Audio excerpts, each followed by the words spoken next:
दोस्तों, शाम की पूजा का सही समय क्या होता है? शाम को दीपक कब जलाना चाहिए और दीपक जलाते समय किस नियम का पालन करना चाहिए? अगर हम शाम को दीपक जलाते हैं तो क्या हमें स्नान करना अवश्य है? मतलब शाम की पूजा बिना स्नान किए कर सकते हैं या नहीं? और शाम को घर में कितने दीपक प्रज्वलित करनी चाहिए और कहाँ-कहाँ दीपक प्रज्वलित करनी चाहिए? दीपक जलाने का मंत्र क्या होता है? घर की परेशानियों को दूर करने के लिए और किसी विशेष मनोकामना को पूर्ण करने के लिए दीपक किस प्रकार से प्रज्वलित करना चाहिए? इसलिए आज की जो वीडियो है वह पूरी वीडियो संध्या वंदन पर आधारित है। चांद के समय जो आप संध्या वंदन करते हैं, पूजा आराधना करते हैं, दीप प्रज्वलित करते हैं, वह किस प्रकार से आपको करना है, किस नियम का पालन करना है। मतलब आज की वीडियो पूरी तरह से आपके प्रश्नों पर आधारित है, जिनका उत्तर मैं आपको शास्त्रों के अनुसार देने की पूरी प्रयास करूंगी। तो वीडियो को पूरा ज़रूर देखें और अगर आपको आज की वीडियो अच्छी लगे तो इसे लाइक ज़रूर कीजिए। आपकी लाइक और आपके कमेंट मेरे लिए बहुत महत्वपूर्ण होते हैं। यह एकमात्र जरिया है जिससे पता चलता है कि आपको यह वीडियो अच्छी लगती है।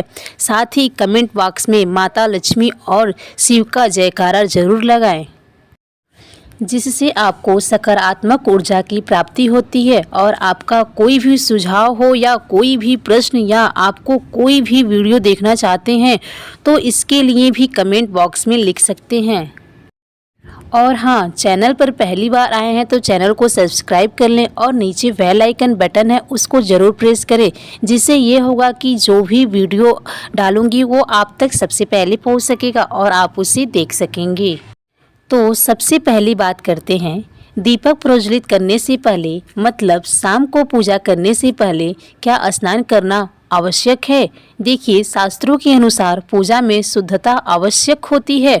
तो जब हम सुबह पूजा करते हैं तब तो स्नान करना अत्यंत आवश्यक होता है। सुबह बिना स्नान किए पूजा नहीं करना चाहिए, लेकिन आप शाम की पूजा हाथ पांव और मुंह धोकर के भी कर सकते हैं। ज़रूरी नहीं आप स्नान करें। अब देखिए, आप चाहते हैं तो वस्त्र भी बदल सकते हैं या फिर आप सिर्फ हाथ मुंह पाँव धुल करके और कुल्ला कर करके भी पूजा कर सकते हैं। जैसे कि आपको शाम के समय पूजा करनी है तो दिन में भी आपको शुद्धता का ध्यान रखना चाहिए। जैसे कि आप जब टॉयलेट जाते हैं या बाथरूम जाते हैं तब उस समय आपका शुद्धिकरण जरूर कीजिए, कुल्ला जरूर करनी चाहिए। हर बार जब आप वॉशरूम जाते हैं तो आप दिन भर शुद्धिकरण का ध्यान रखते हुए आपको शाम के समय बिना स्नान किए सिर्फ हाथ मुंह पैर धो करके और कुल्ला कर करके भी पूजा कर सकते हैं। चाहे तो स्नान भी कर सकते हैं। अगर गर्मियों का दिन है तो आप स्नान करके पूजा कर सकते हैं। बहुत सारी चीज़ें आप अपनी विवेक से भी निर्धारित कर सकते हैं। आपका अगला प्रश्न ये है कि शाम की पूजा में दीपक किस समय जलाना चाहिए? तो देखिए, शाम को जो पूजा का समय होता है वो प्रदोष काल का समय होता है। मतलब जिस समय सूर्य अस्त हो रहा होता है उस समय हमारे घर में दीपक प्रज्वलित हो जाना चाहिए। अब जैसे कि लोगों के प्रश्न आते हैं कि कितने बजे दीपक जलाना चाहिए शाम को। तो देखिए, शाम को सूर्य अस्त का समय हर मौसम में अलग अलग होता है। अगर जब सर्दियां चल रही होती हैं तो 5:30 बजे तक भी सूर्यास्त हो जाता है। जैसे गर्मियों का मौसम है तो 6:30 से 7 बजे तक ऐसे ही सूर्यास्त का समय हो जाता है। कई बार 7:30 बजे का भी टाइम हो जाता है। गर्मियों में तो प्रत्येक मौसम में सूर्यास्त का समय अलग अलग होता है, इसलिए एक ही समय बताना कि इसी समय आप दीपक प्रज्वलित करें तो यह बहुत ही मुश्किल होगा और यह ठीक भी नहीं होगा कि एक समय पर हर बार हम दीपक प्रज्वलित नहीं कर पाएँ। इसलिए संध्या काल का ध्यान रखिए। जब संध्या काल का समय हो जाता है मतलब जब सूर्य अस्त हो जाए उस समय आप अपने घर में दीपक प्रज्वलित कर दीजिए। और अब बात करते हैं कि कितने दीपक आपको अपने घर में प्रज्वलित करना चाहिए। शास्त्रों के अनुसार संध्या काल में प्रतिदिन अपने घर के मुख्य द्वार पर एक दीपक जरूर जलाना चाहिए। जिससे क्या होता है कि शास्त्रों के अनुसार शाम के समय संध्या काल में लक्ष्मी माता अपनी बहन दरिद्रता दोनों ही भ्रमण पर निकलती हैं। तो जिस घर पर मुख्य द्वार पर दीपक प्रज्वलित होता है उस घर में माँ लक्ष्मी प्रवेश कर जाती हैं, और जिस घर में मुख्य द्वार पर दीपक नहीं जल रहा होता उस घर में दरिद्रता प्रवेश कर जाती है।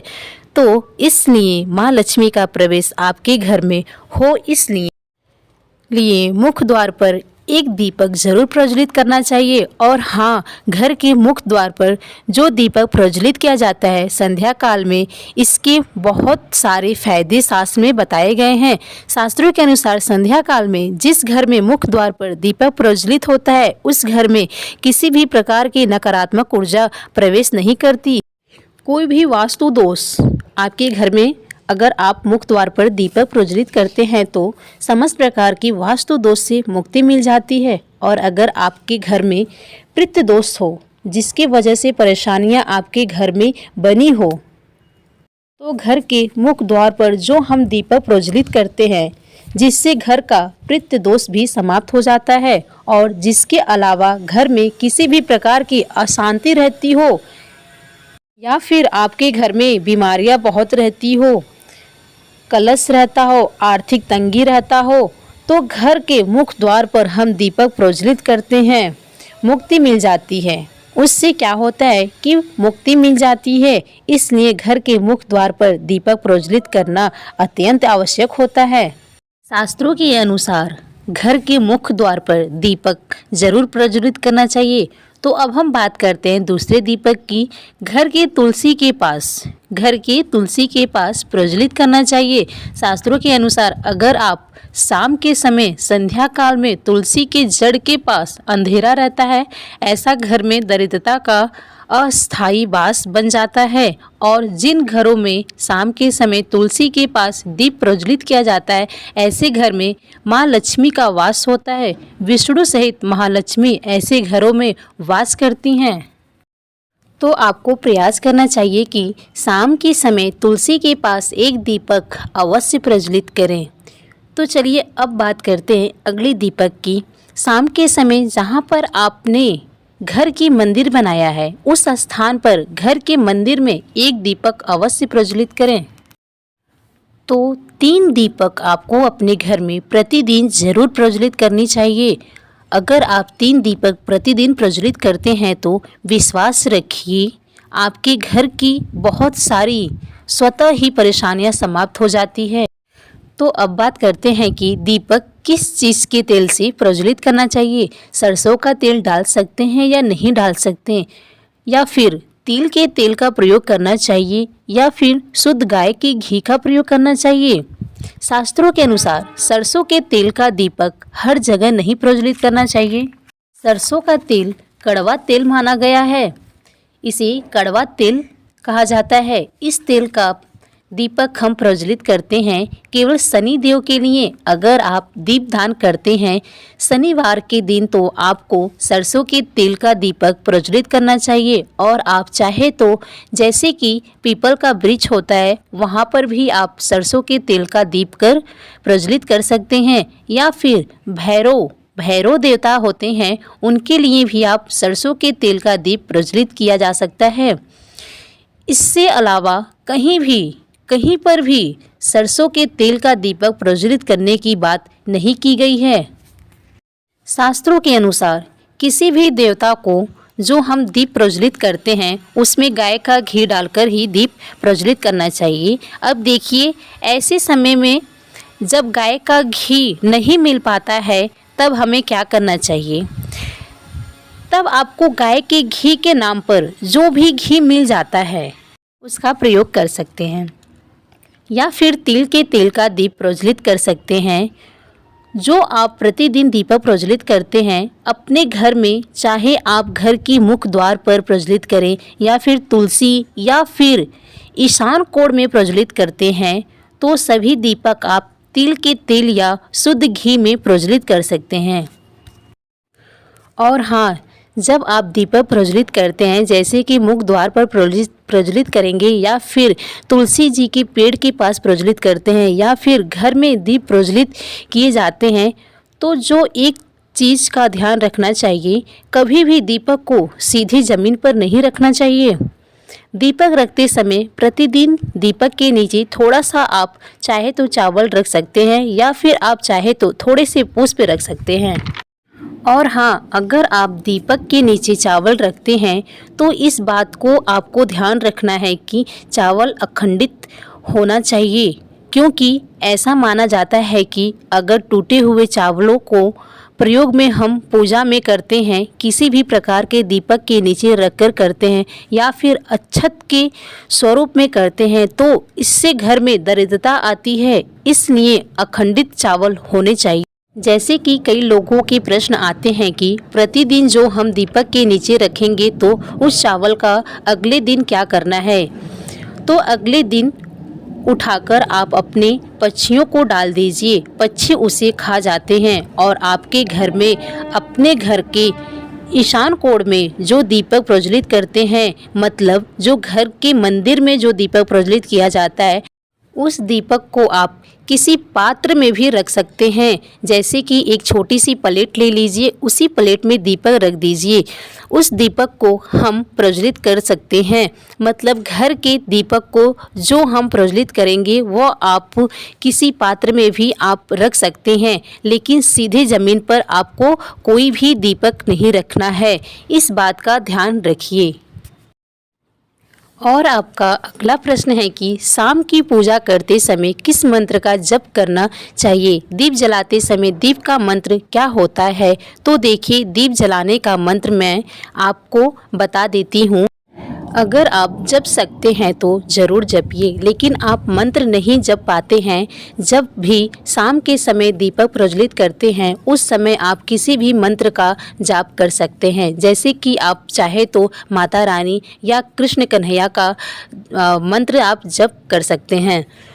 आपके कोई भी इष्ट देवता हो तो उनके मंत्र भी आप जप कर सकते हैं, या आप दुर्गा चालीसा, हनुमान चालीसा का पाठ करते हुए आप दीपक प्रज्वलित कर सकते हैं। ज़रूरी नहीं कि आप दीपक जलाने वाली ही मंत्र पढ़ेंगे, किसी भी मंत्र को पढ़कर आप दीप प्रज्वलित कर सकते हैं। संध्या वंदन कर सकते हैं। जो भी शास्त्रों में कहा गया है कि मौन रहकर कभी भी पूजा नहीं करनी चाहिए।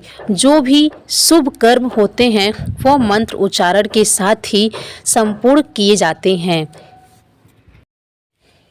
इसलिए मंत्र उच्चारण आवश्यक है। इसलिए आप कोई भी मंत्र उच्चारण कर सकते हैं, संध्या वंदन कर सकते हैं, लेकिन जो दीपक जलाने के अनुसार, जो शास्त्रों के अनुसार मंत्र है वो मैं आपको पढ़ के बता देती हूँ कि दीप प्रज्वलित करते समय कौन सा मंत्र आपको उच्चारण करना चाहिए। शुभम करोतु कल्याणम आरोग्यम धन संप्रदा शस्त्र बुद्धि विनाशाय दीप ज्योति नमस्तुते। दीपो ज्योति परम वर्धन दीपो ज्योति अर्जनार्दन दीपो हरस्तु में पापम दीपो संध्या नमस्तुते। इस मंत्र का जाप आप दीप प्रज्वलित करते समय कहा जा सकता है कि सभी प्रकार के पापों से मुक्ति मिल जाती है और दीप देवता जो होते हैं वो हमारे जीवन में प्रकाश करते हैं। तो बहुत आसान है यह मंत्र, अगर आप नियमित पढ़ेंगे तो निश्चित है यह आपको याद हो जाएगा और दीप प्रज्वलित करते। आज की वीडियो जिसमें शाम की पूजा से संबंधित, शाम को दीपदान से संबंधित संपूर्ण जानकारी मैं आपको शेयर की। उम्मीद करती हूँ वीडियो आपके लिए उपयोगी होगी। जिसमें अलावा भी अगर आपका कोई प्रश्न हो तो कमेंट बॉक्स में ज़रूर लिखें और यह वीडियो आपको कैसी लगी कमेंट बॉक्स में लिखकर ज़रूर बताएं। मिलते हैं आपसे अगली वीडियो में, तब तक के लिए नमस्कार।